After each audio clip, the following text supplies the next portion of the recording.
I come from a family of combat veterans going back a long time. And my comment is the use of certain words and what they imply.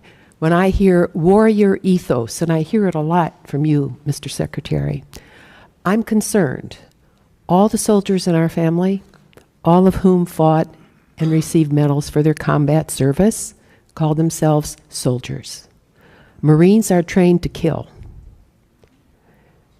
In terms of domestic policing, our police and our National Guard at the state level, carefully used, but also our state police are used in civil enforcement, and they are good.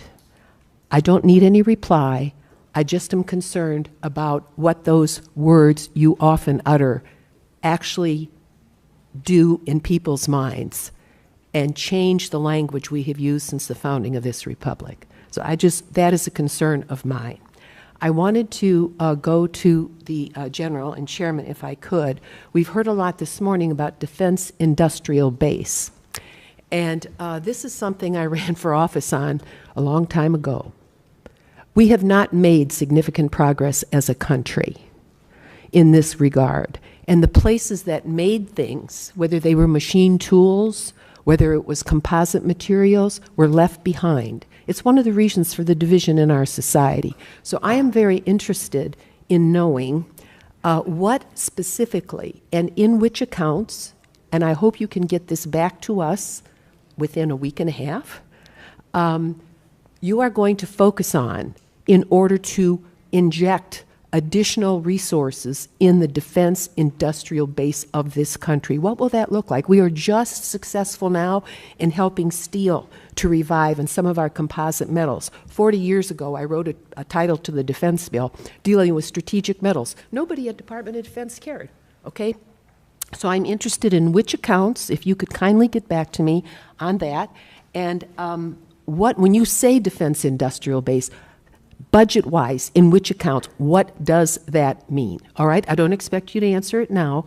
Can you tell me when you might get that information back to us? Well, ma'am, you just said a week and a half, so I know the awesome humans behind me are scribbling madly to come back to that. Can I just make a quick comment? You know, I happen to be a lucky guy that served in the private sector for a while, and I ran a machine shop in Texas along with a metal finishing business.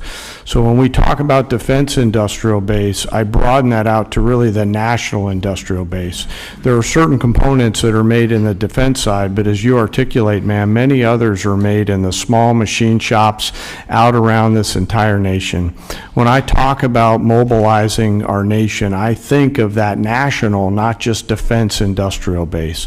What do we have to do to create greater capacity all the way down the chain to include jobs at the local level for those people that build quality parts and deliver on time with shorter lead time and lower cost? And so I have great empathy for what you're talking about, and we'll get back to you just as soon as we can. Yes, and General and Secretary, going back to the drone attack in Ukraine, a country that was invaded by the Russian dictatorship, starting in 2014. They've been at war for a decade, more than a decade. What they've done with drones is astounding. It's going to change warfare. One of my questions is, what are you doing to establish relations with Ukraine and not turn your back on them as an administration and help them win, help liberty win? This has implications way beyond the boundaries of Ukraine. Russia's got 11 time zones. I mean, this is the most important test of liberty for our NATO alliance in my lifetime, and we better help win. And that involves moving forward faster on drone technology. I'm very worried about our air bases where we have secure assets. Mr. Secretary, can we defend them today if they were to have a similar attack? We're certainly very focused on that, ma'am. And we're learning every day from Ukraine. I think we would need to clarify what win means. This president is committed to peace. He's committed to stopping the killing. And he was not in office when it started in 2014. There were no additional incursions in his first term. And then under the previous administration, Vladimir Putin sought to take Ukraine. We're committed. this administration's committed to peace, to stopping the killing, and we think that serves Did you just American leave interests. Ukraine, Mr. Secretary? Did you just leave Ukraine? Young lady's time's expired, but if you can get I did back not leave Ukraine. to us on that. No, that Have would you be great. visited Ukraine? No, ma'am. My first trip No. there, sir, was 1973. I Time yield back. has expired. Mr. Carter, you're recognized for 5 minutes.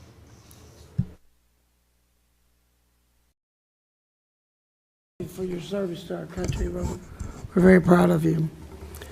I'm fully supportive of the Army's outgoing modernization efforts and the recent Army Transformation Initiative that combined the Army's Future Command with TRADOC to become the Transformational and Training Command.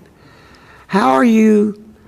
When Representative Marcy Kaptur took the microphone and challenged Pete Hegseth on his use of the phrase warrior ethos, it may have sounded like a simple quibble over language, but it was much more than that. Words in politics are never neutral, and in this case, Kaptur was pressing on something that cuts to the very heart of how America understands its military and its role in society. The phrase warrior ethos might sound noble, even inspiring, but Kaptur reminded us that it carries unintended consequences.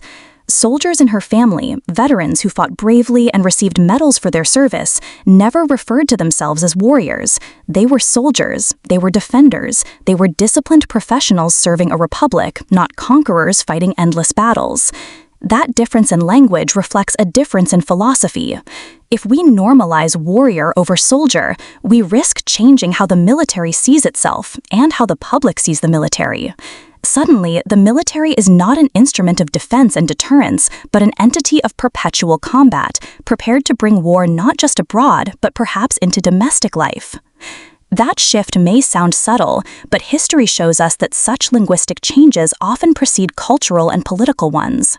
And Kaptur didn't leave it there. She connected this concern to something much broader, the state of America's defense industrial base. For decades, she has watched small machine shops and manufacturing hubs across the country, the very backbone of local economies, disappear. These weren't just jobs, they were the foundation of national resilience, the ability to build, innovate, and mobilize quickly in times of crisis. When America loses its industrial capacity, it doesn't just lose economic power, it loses strategic independence. It becomes reliant on other nations, sometimes even rivals, for the very parts and materials that keep the military running. So when she asked where new resources are being invested and what accounts are being prioritized, she was really asking whether America is serious about rebuilding itself, not just rhetorically, but structurally. Can we still be the nation that both fights and manufactures, that both defends and produces? Or are we letting the industrial spirit that once defined America slip further away? Then came the discussion of Ukraine. For over a decade, Ukraine has been the testing ground of liberty against authoritarian aggression.